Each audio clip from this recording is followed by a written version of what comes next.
সাকিব আল হাসান রশিদ খানের আবুধাবি টি10 লিগে মাঠের পারফরমেন্স নিয়ে নতুন করে আবারও উঠেছে ফিক্সিংয়ের প্রশ্ন। এবার বিতর্কের কেন্দ্রবিন্দুতে শ্রীলঙ্কার অলরাউন্ডার দাসুন সানাকা। সোমবার দিল্লি বুলস ও বাংলা টাইগার্সের ম্যাচে সানাকার একটি ওভারে ঘটে অস্বাভাবিক ঘটনা।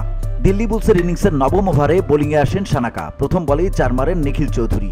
পরের দুটি ডেলিভারি হয় নো বল এবং সেগুলোতে বাউন্ডারি মারেন ব্যাটসম্যান। ওভারের দ্বিতীয় বৈধ বলেও 4 মারেন নিখিল। তৃতীয় বৈধ ডেলিভারিতে তিনি হাঁকান ছক্কা। সানাকার চতুর্থ ও পঞ্চম ডেলিভারিও ছিল নো বল, আর শেষ নো বলে আবারও হয় 4। সব মিলিয়ে ওভারটি থেকে 33 রান সংগ্রহ করে দিল্লি বুলস, যার মধ্যে 3 বলেই আসে 30 রান। এই ঘটনার পরই সামাজিক যোগাযোগ মাধ্যমে শুরু হয়েছে বিতর্ক। অনেকেই এটি আইসিসির দৃষ্টি আকর্ষণ করার চেষ্টা করেছেন। একজন ব্যবহারকারী প্রশ্ন তুলেছেন, টি10 লিগ কি কৌতুক নাকি ফিক্সিংয়ের মঞ্চ? এর আগেও 22 নভেম্বর এই লিগে পাকিস্তানি পেসার মোহাম্মদ বিলালের একটি অস্বাভাবিক নোবল নিয়ে সাবেক অস্ট্রেলিয়ান ওপেনার ডেভিড ওয়ার্নার। সানাকার এই ওভার যেন সেই বিতর্ককেই আরও উস্কে দিল।